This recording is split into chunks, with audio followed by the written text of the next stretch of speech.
Assalamualaikum warahmatullahi wabarakatuh. Kenalkan, saya Zahra Alia Makarimah, mahasiswa dari Poltekkes Kemenkes Yogyakarta, jurusan Keperawatan, program studi Sarjana Terapan Keperawatan semester 6.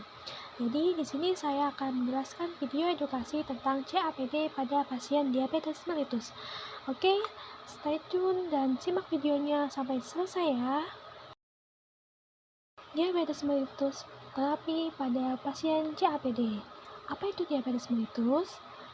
Jadi, diabetes mellitus merupakan penyakit kronis yang dapat menimbulkan berbagai komplikasi jangka panjang. Salah satunya adalah kerusakan ginjal yang progresif, sehingga menyebabkan penyakit ginjal kronik stadium akhir. Pada kondisi ini, pasien memerlukan terapi pengganti ginjal untuk mempertahankan fungsi tubuh dan kualitas hidup. Salah satu pilihan terapi pengganti ginjal yang dapat dilakukan adalah Continuous Ambulatory Peritoneal Dialysis atau biasa disebut dengan CAPD.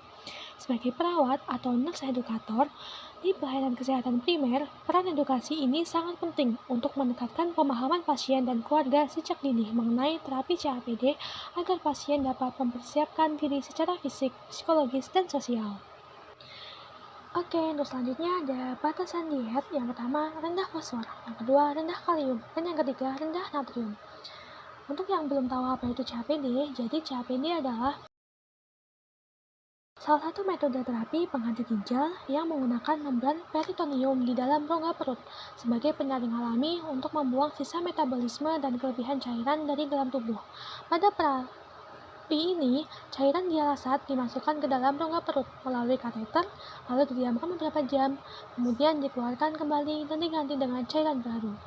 Jadi tidak perlu khawatir ya. Tujuan terapi CAPD adalah untuk membantu menggantikan fungsi ginjal yang sudah menurun atau tidak berfungsi dengan baik, lalu menjaga keseimbangan cairan dan elektrolit, dan membuang sisa metabolisme serta membantu mempertahankan kualitas hidup pasien dengan penyakit ginjal kronik akibat diabetes mellitus. Indikasi CAPD pada pasien DM. CAPD dapat menjadi pilihan terapi bagi pasien DM dengan penyakit gagal ginjal kronik stadium lanjut, terutama pada pasien yang masih aktif, memiliki akses ke fasilitas kesehatan terbatas, atau menginginkan terapi dialisis yang dapat dilakukan secara mandiri di rumah dengan pengawasan tenaga kesehatan. Metode CAPD pada pasien DM merupakan terapi pengganti ginjal yang memanfaatkan membran peritoneum sebagai membran semi-permeabel untuk proses difusi dan ultrafiltrasi. Cairan dialasat yang umumnya mengandung glukosa dimasukkan ke dalam rongga peritoneum melalui kateter permanen, didiamkan selama waktu tertentu, lalu dikeluarkan kembali untuk membawa sisa metabolik dan kelebihan cairan. Pada pasien DM, CAPD dilakukan dengan pertukaran cairan 3-5 kali per hari secara manual dalam kurun waktu sekitar 20-30 menit setiap sesinya, memungkinkan kontrol cairan dan elektrolit yang stabil dibanding hemodialisis. Namun, karena absorpsi glukosa dari dialasat dapat meningkatkan kadar glukosa darah, diperlukan pemantauan glikemik yang ketat serta penyesuaian terapi antidiabetik. Selain itu, penerapan teknik aseptik yang ketat sangat penting untuk mencegah peritonitis yang resikonya lebih tinggi pada pasien DM. Komplikasi CAPD pada pasien DM. Pasien DM yang menjalani CAPD memiliki risiko lebih tinggi mengalami komplikasi karena kondisi hiperglikemia dan penurunan daya tahan tubuh. Komplikasi yang paling sering adalah peritonitis yang ditandai dengan nyeri perut, cairan dialisat keruh, dan demam. Selain itu, dapat terjadi infeksi pada area exit site dan tunnel kateter yang berpotensi berkembang menjadi infeksi sistemik bila tidak ditangani dengan baik. Penggunaan cairan dialasat yang mengandung glukosa juga dapat menyebabkan hiperglikemia, peningkatan berat badan, dan gangguan kontrol metabolik.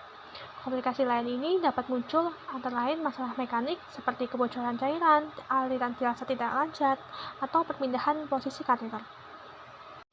Keuntungan terapi CAPD memberikan fleksibilitas waktu karena dapat dilakukan di rumah, memungkinkan pasien tetap aktivitas, serta memberikan kontrol cairan yang lebih stabil. Pada pasien DM, CAPD juga dinilai dapat memberikan kestabilan hemodinamik yang lebih baik dibandingkan hemodialisa, karena prosesnya berlangsung secara kontinu dan tidak terlalu cepat. Ada hal yang perlu diperhatikan dalam CAPD, pasien perlu memahami pentingnya kebersihan dan teknik aseptik dalam pelaksanaan CAPD untuk mencegah komplikasi seperti infeksi peritonium atau peritonitis. Selain itu, pemantauan kadar gula darah tetap diperlukan karena cairan tialasat mengandung glukosa yang dapat mempengaruhi kadar gula darah pada pasien DM itu sendiri. Sebelum CAPD bisa dilakukan secara mandiri di rumah, nanti ada tim perawat dialisis yang akan melatih dan membantu sebelum dilakukan CAPD secara mandiri. Jadi, pasien dan keluarga berperan aktif dalam keberhasilan terapi CAPD, mulai dari kepatuhan terhadap jadwal pergantian cairan, menjaga kebersihan, mengenali tanda-tanda komplikasi, hingga melakukan kontrol rutin ke fasilitas kesehatan. Dukungan keluarga sangat penting untuk meningkatkan keberhasilan terapi dan kualitas hidup pasien. Sekian penjelasan edukasi tentang CAPD pada pasien DM. Semoga bermanfaat dan terima kasih atas partisipasinya. See you. Wassalamualaikum warahmatullahi wabarakatuh.